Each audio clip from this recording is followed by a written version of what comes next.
આજે આપણે જોશું કે મિરેકલનું જે ઇન્સ્ટોલેશન છે એ કઈ રીતે કરવું. તો સૌપ્રથમ આપણે જે મિરેકલ કાલે ડાઉનલોડ કર્યો હતો એ આપણે ખોલી લેશું ફ્રેન્ડ્સ.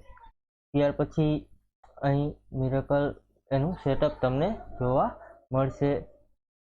અહીંથી રાઈટ ક્લિક કરીને આપણે રન એન્ડ એડમિશન કરીશું ફ્રેન્ડ્સ. અહીં થોડી પ્રોસેસ લેશે ફ્રેન્ડ્સ.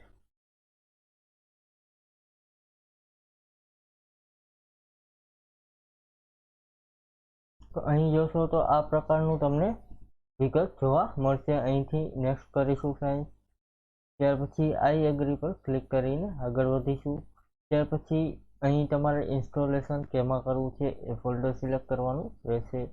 અહીં નેક્સ્ટ આપીશું. અહીં આપણી પાસે અત્યારે સોફ્ટવેર ઓલરેડી ઇન્સ્ટોલ છે તો અત્યારે એને રીઇન્સ્ટોલ કરી નાખશું. ત્યાર પછી અહીં આગળ તમે વધશો એટલે તમારી પાસે આ પ્રકારની ડિટેલ આવશે.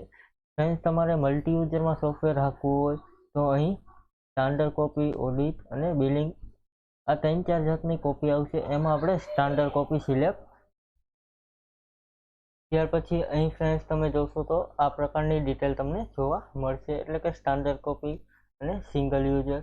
જો ફ્રેન્ડ્સ તમારે લેન ઉપર અથવા તો તમારી પાસે મલ્ટી યુઝર કરવું હોય, એટલે કે તમારે 2-3 વ્યક્તિને એક જ કંપનીમાં કામ કરવું હોય તો તમારે અહીં મલ્ટી યુઝર સિલેક્ટ કરવાનું રહેશે. ત્યાર પછી એક એડન કોપી આવશે જે અત્યારે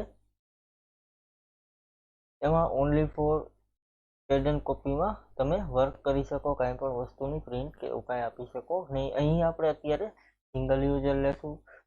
ત્યાર પછી અહીં સર્વર નેમ એની રીતે ઓટોમેટિક આવી જશે. ત્યાર પછી અહીં ફિનિશ કરીશું તો અહીં ઇન્સ્ટોલેશન થઈ જશે ફ્રેન્ડ્સ.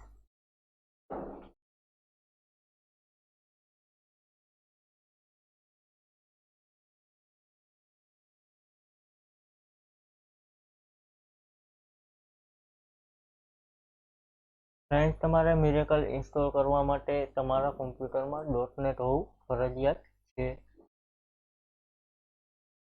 જો ફ્રેન્ડ્સ .NET નહીં હોય તો મિરેકલ સોફ્ટવેર તમને ઇન્સ્ટોલ થવા દેશે નહીં. અહીં ઇન્સ્ટોલેશન કમ્પ્લીટ થઈ ગયું છે. ઓકે કરી દેશું.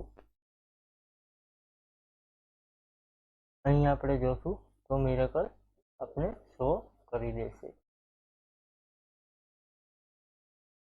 ત્યાર પછી અહીં ફ્રેન્ડ્સ આપણી પાસે ઓલરેડી મિરેકલ હતો એટલા માટે કાંઈ પણ ડિટેલ વધારાની પૂછી નહીં. પરંતુ તમે જો ફર્સ્ટ ટાઈમ યુઝ કરતા હશો તો તમારે અહીંયા સિલેક્ટ કરવાનું આવશે કે તમે તેના માટે યુઝ કરો છો, એટલે કે એકાઉન્ટન્ટ છો, ઇલેક્ટ્રિસિટી છે કે તમારી પાસે બીજી કોઈ ડિટેલ છે એ તમારે સિલેક્ટ કરવાનું આવશે. ત્યાર પછી ઇન્સ્ટોલેશન કરવા દેશે. Thank you friends. આ રીતે મિરેકલ સોફ્ટવેર તમારે ઇન્સ્ટોલ થઈ જશે. Thank you.